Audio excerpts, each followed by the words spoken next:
Diz assim o texto: Logo depois, o povo de Israel voltou a agir mal diante do Eterno. O Eterno instigou Eglon, rei de Moabe, a dominar os israelitas porque agiram mal diante do Eterno. Eglon convocou os amonitas e os amalequitas e eles atacaram Israel, conquistando a cidade das palmeiras. O povo de Israel ficou 14 anos sob o domínio de Eglon. O povo de Israel clamou ao Eterno e ele designou um libertador para eles, Eude, filho de Gera, um benjamita, que era canhoto. Eu queria dar ênfase aqui para vocês nesse canhoto, porque geralmente quando nós estamos na escola, a gente percebe alguém escrevendo com a mão esquerda, a gente fala, poxa, é um canhoto. Na Bíblia, isso tem uma outra conotação. Isso tem um outro sentido. Esse canhoto, provavelmente, grandes estudiosos definiram que esse ser canhoto era uma deficiência que ele possuía no corpo. Então Eude tinha problemas na sua mão direita. Então ele utilizava a mão esquerda como a única mão saudável e funcional que ele tinha no seu corpo. Olha que interessante. Então o povo de Deus está 14 anos sob o domínio de um rei perverso. E a Bíblia diz que eles clamam, e quem Deus levanta para poder agir em favor deles é um deficiente da mão direita. A Bíblia diz que ele era canhoto. O povo de Israel enviou tributo por meio dele ao rei de Eglon de Moabe. Eude fez para si uma espada curta de 2 gumes e prendeu a coxa direita por baixo da roupa. Ele entregou o tributo a Eglon, mas quando chegou até as imagens de pedra perto de Gilgal, ele deu meia volta, retornou e disse: Tenho um assunto particular com você, ó rei. Deixa eu ver aqui rapidinho, só um minutinho só. Só um minutinho só. Pronto. Eude aproximou-se dele. O rei estava sozinho em sua sala de verão, no pavimento superior, e disse: Tenho uma mensagem da parte de Deus para você. Eglon levantou-se do trono. Com a mão esquerda, Eude pegou a espada presa à coxa direita e esfaqueou o rei na barriga. A lâmina penetrou nele e também o cabo. A gordura se fechou sobre a arma, por isso não foi possível retirá-la. Eude escapou pelo terraço e depois de trancar a porta da sala, desapareceu. Quando os servos do rei chegaram, ficaram surpresos ao ver a porta da sala trancada. Disseram: provavelmente ele está no banheiro fazendo as suas necessidades. Eles aguardaram, mas depois de um tempo ficaram preocupados porque ele não abria a porta. Finalmente, encontraram uma chave e entraram na sala. Encontraram seu senhor deitado no chão, morto. Enquanto confabulavam ao redor do morto, tentando decidir o que fazer, Eude já estava longe. Já tinha passado pelas imagens de pedra e fugido para Seirá. Quando chegou ali, tocou a trombeta nas montanhas de Efraim. O povo de Israel desceu dos montes e se uniu ao novo líder. Eles disseram: siga-me, pois o Eterno entregou o inimigo, Moabe, a vocês. Eles desceram com ele e ocuparam a travessia do Jordão, que ficava perto de Moabe. Assim ninguém podia atravessar o rio.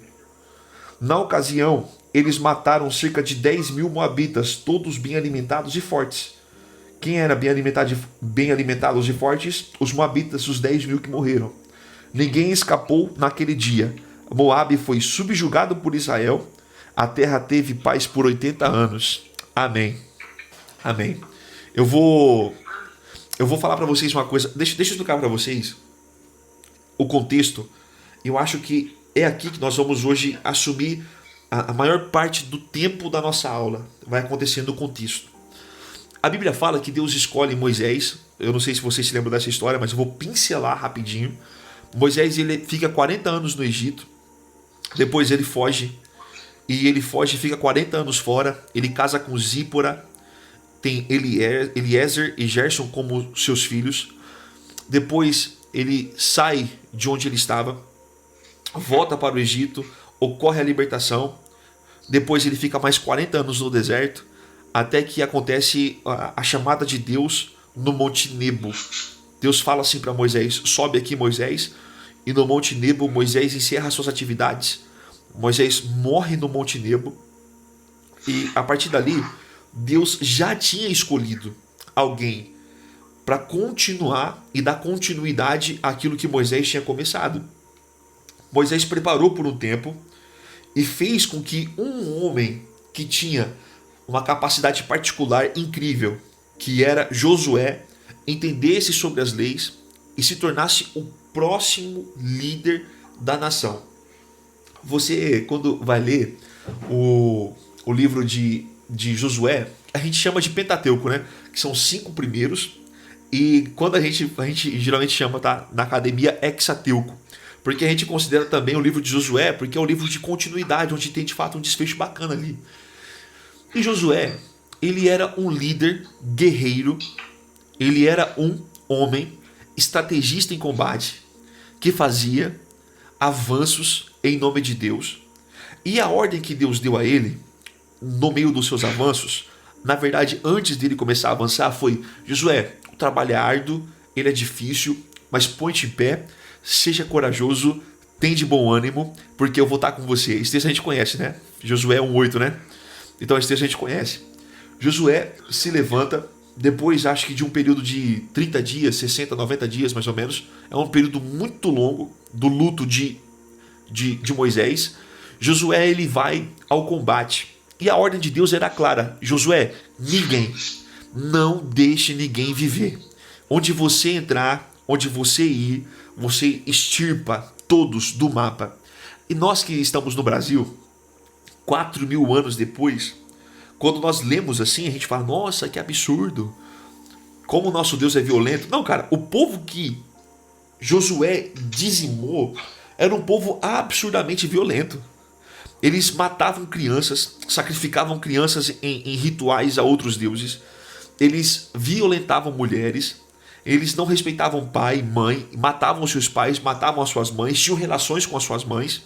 Então era um povo altamente perverso. E a Bíblia diz que, acho que na média, deixa eu ver se eu lembro de cabeça, tem o rei Jericó. Enfim, tem 31 reis, se não me falha a memória. Josué consegue vencer 31 reis de 31 cidades diferentes. Então, Josué, quando avança, vai vencendo, ele começa a abrir concessões. Deus fala 1 e Josué começa a executar o número 2. Deus fala: executa aqueles que estão no vale e aqueles que estão nas montanhas. E a Bíblia diz que Josué executa os que estão nas montanhas e vai deixando os que estão nos vales. E isso acontece até o fim do ministério de Josué. Agora o que acontece é o seguinte: Moisés teve o zelo de preparar Josué para o avanço daquele povo. Agora a pergunta que não quer calar: quem é que Josué preparou para assumir o seu papel de líder? A resposta é: ninguém. Josué não faz com que ninguém esteja apto a começar, ou melhor, a assumir o trabalho que ele tinha começado junto com Moisés. E a Bíblia fala que esses povos que as concessões foram abertas, ainda que eles sejam atropelados por um período sob a orientação de Josué, a história fala que eles aguentam o tranco, quase desaparecem do mapa, mas com o tempo eles vão se fortalecendo, e da liderança popular desses povos, eles se levantam e começam a guerrear contra Israel e começam a vencer. Então Israel vence por um tempo e é subjugado por outro tempo. Ele vence por um tempo e outras pessoas vêm e dominam sobre ele. Então você entra no livro dos Juízes com a seguinte lacuna.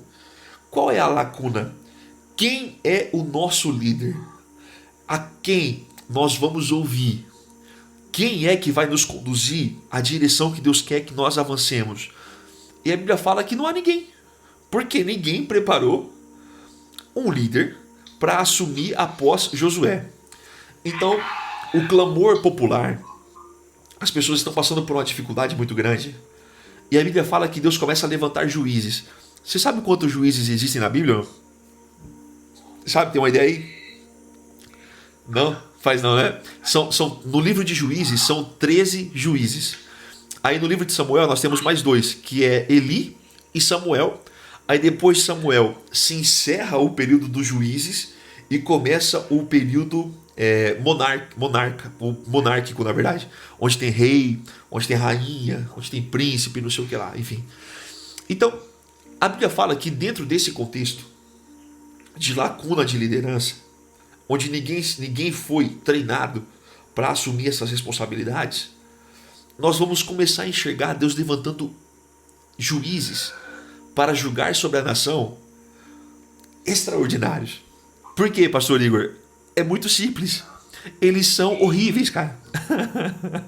São juízes que são cheios de defeitos. São juízes medrosos. São juízes deficientes. É como se nós olhássemos para essa realidade e falássemos assim: Jesus, não é possível que de tanta gente o Senhor colocou esse cara para ser o libertador. É uma lição muito valiosa que a gente tem, cara, quando a gente lê Juízes e entende o seu contexto macro, é que Deus utiliza as ferramentas que Ele tem. Isso é muito bonito. Não é perfeito, mas é a ferramenta que Deus tem, e Deus vai usar a ferramenta que Ele tem. Eu lembro que já contei essa história 1.512 vezes. Agora eu vou contar 1.513 vezes para vocês essa história aqui. Eu lembro que uma vez eu fui num evento, estava muito chateado. A Deise tinha passado por um período de enfermidade de novo. Estava muito triste, cara.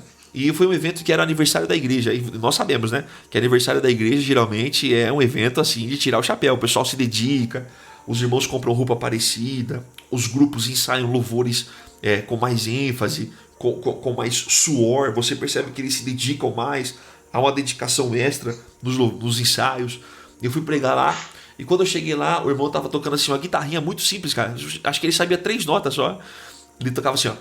Desprezando toda a dor, eu vou a cantar, e o Calvário ao pecador sempre apontar. Flechas transpassaram-me, padeci grande dor, mas Jesus, minha luz, fez-me vencedor.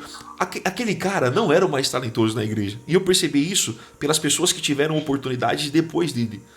Mas aquele cara foi uma ferramenta tão afiada que entrou na divisão de junta e medula. Sabe aquela divisãozinha assim entre alma e espírito? Que só Deus chega, que só Deus separa. Ele foi até ali naquela canção, cara. E a Bíblia fala que por 14 anos, agora sim, depois de um bom tempo, olha, depois de um bom tempo a gente vai entrar aqui nesse texto. Depois de 14 anos, o povo repetindo, a Bíblia fala que a gente tem Otoniel. Otoniel é um primeiro juiz. Depois que Otoniel ele vai, derrota o rei, derrota o rei. Depois que ele derrota o rei, a terra tem paz por 40 anos. Então, depois de Josué, teve um período de guerra. Otoniel defende Israel, vence o rei que era mau, e depois disso, depois dessa vitória, há 40 anos de paz na nação. Depois de 40 anos de paz na nação, o povo faz aquilo que era mal perante os olhos de Deus. Você vai ler isso 13 vezes no livro dos Juízes. E o povo voltou a fazer aquilo que era mal perante os olhos de Deus. Então, depois de 40 anos de paz, houve um domínio sobre o povo de Israel e 14 anos de tragédia. 14 anos Israel tinha que pagar tributos. Israel plantava, outro povo colhia. Israel tinha uma moça bonita, prometida a alguém em casamento. O homem que fazia parte da nação, que dominava Israel, gostava daquela moça, rompia aquele contrato e assumia ela como esposa. Olha que absurdo. Eles desapropriavam pessoas das terras. Não importa se o seu avô comprou isso aqui. Você está desapropriado. Então, 14 anos, cara. Aconteceu isso, 14 anos. A Bíblia fala que esse rei prospera. O nome Eglon, eu não sei se você sabe, significa bezerrão. Sabia disso, não? Irmão, bezerrão, cara. Ele era tão bezerrão que a Bíblia fala que ele era gordo. A Bíblia tem isso, cara. A Bíblia tem isso. Bezerrão gordo. E aquele rei era muito perverso. Muito mal. E passou 1 ano, 2 anos, 3 anos, a opressão vinha. Homens eram agredidos, pessoas eram desapropriadas, impostos cada vez mais duros. Quando deu 14 anos, o povo fez uma oração. E a oração foi: precisamos de um libertador de novo, assim como o Senhor foi com Otoniel. Aí Deus fala: vou libertar vocês. Quem que Deus escolhe, irmã Roseli? Um deficiente. Às vezes Deus... Não, às vezes não, sempre. Deus tem sempre os melhores presentes pra gente. Fala a verdade. Mas as embalagens são muito loucas, né? Qual que é o presente? A libertação. Qual que é a embalagem? Um cara deficiente. Deus, eu preciso de união familiar. Deus envia um presente, que é a união familiar. Qual é a embalagem? Uma tragédia. Então, com Deus, muitas vezes, as embalagens são sinistras, são duras, mas o presente é extraordinário. Muitas vezes nós acreditamos que a nossa libertação plena ocorrerá pelos homens mais fortes e mais saudáveis. Quem é que vai trazer o avivamento para a Hortolândia? É o pastor mais erudito? É o pastor mais eloquente? É o pastor que arrebata as massas com a sua dicção, oratória e presença de púlpito? Não, cara. Às vezes é o irmão que ora mais do que todo mundo. Às vezes é o irmão às vezes é o irmão que é justificado pela oração que fez. Pai, eu não sou digno de nada. Eu sou igual a viúva pobre. Eu sou pecador, igual o publicano fez, não foi? Eu sou pecador, eu sou indigno, sou um miserável. E eu quero que o Senhor perdoe os meus pecados, porque eu preciso da sua misericórdia. Do outro lado, nós tínhamos um homem que orava e dizia: eu sou de fato um cristão fiel. Jejum 2 vezes por semana. Os meus dízimos são impecáveis. Quando eu vou dizimar, até as hortaliças que eu tiro do vaso da minha casa, eu separo a porção do Senhor.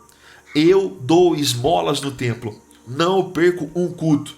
Aí do outro lado tem um cara aqui, ó: Senhor, eu sou um pecador miserável, Pai. Eu não mereço a sua presença.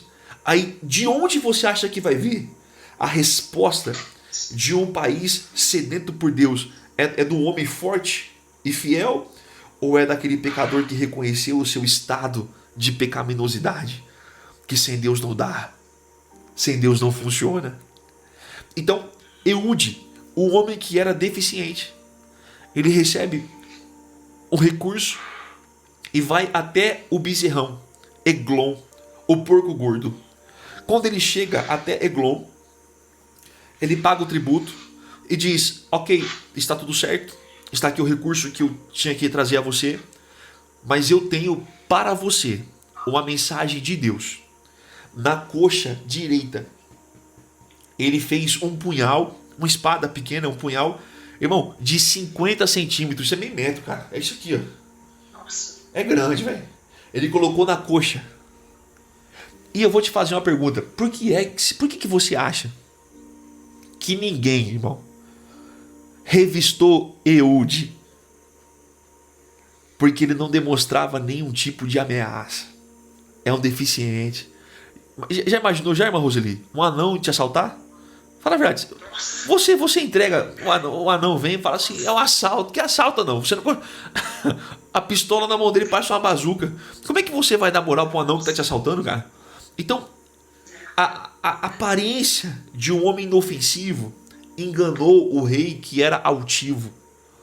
Quando o rei pensou, irmã Antônia, que era apenas uma palavra de um mensageiro covarde, mal ele sabia que existia sobre ele uma unção, sobre Eude, o deficiente, uma unção de libertador. Quando ele está com aquele rei na sala, o rei pede para que todos se retirem porque o assunto era particular. Eude tira a espada de 0,5 metro e quando ele crava na barriga de Eglon, diz a Bíblia que a gordura trava a lâmina. Ou seja, o cara era tão barrigudo, cara, que quando entrou a lâmina a gordura trava. A lâmina não sai mais. A lâmina fica presa. Eude solta. Eglon não consegue gritar, porque o impacto de fato foi poderoso. Depois disso, Eude fecha a porta e diz aos homens: o rei não quer ser incomodado. Eles estão saindo, os homens pensam, né? Ele deve estar se aliviando, fazendo as suas necessidades ali na parte superior do palácio. Quando eles se dão conta, Eude já está longe, irmão. E Eude já reúne o pessoal e fala: vamos vencer esse combate. Porque a cabeça daquele que define a vitória dos moabitas, Eglon, o gordo, está extirpado. Vem Eude, o deficiente, trazendo consigo um povo que agora é vitorioso. E 10 mil soldados da mais alta patente são excluídos, porque existia sobre a vida do deficiente uma unção de libertador. E às vezes eu olho para as pessoas, né? E olho para mim também. E ainda que a nossa deficiência não seja física ou psicológica, ainda que nós não tenhamos uma deficiência mental, uma deficiência que nos faça, que nos dê dificuldade de se locomover, todos nós temos alguma deficiência. Todos nós temos pontos frágeis na nossa vida. E a realidade, irmão, é que nós não podemos ser dominados por elas. Então, o que é que você não pode fazer? Qual é a sua deficiência? Deus, a minha deficiência é ter pouco recurso. Eu só tenho 5 pães e 2 peixes. Pois é, 5 pães e 2 peixes na mão da pessoa certa alimenta 5.000 homens, fora mulheres e crianças. Então, que a gente tenha isso no nosso coração. Deus tem excelentes pessoas em embalagens um tanto quanto complicadas para a nossa vida. Então, acho que é isso o ensino de hoje. Acho que já avançamos bastante, né? O pessoal aprendeu bastante aí. A gente teve um panorama muito bacana, né? Passando pelo Êxodo, Josué, chegando em Reis. Eu acho que tá bom. Se falar muita coisa aí, vocês vão esquecer depois, aí não adianta não. Tá bom? Então, leia isso em casa.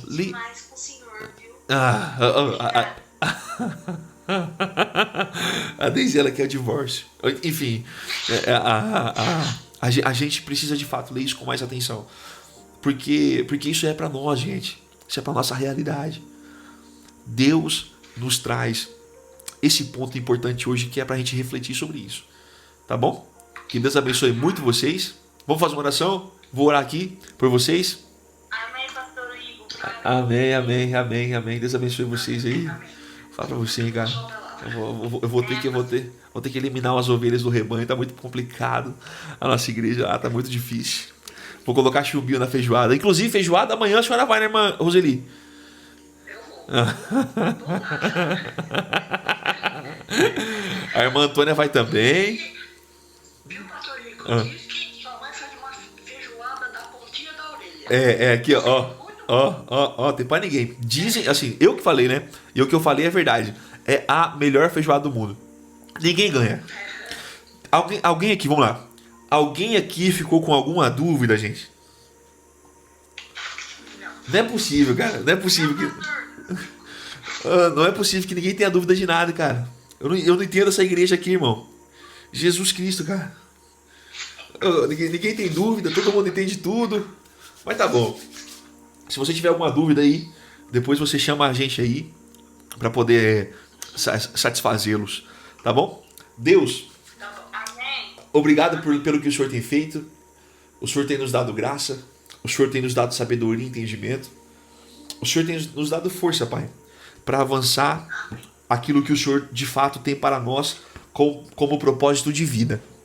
Cada pessoa, Pai, dessa Meet e as pessoas que vão assistir isso aqui, quando essa aula ser encerrada, todos, sem exceção, sejam abençoados pelo Senhor, porque isso é a forma deles entrarem na dimensão da fé. Que eles participem disso.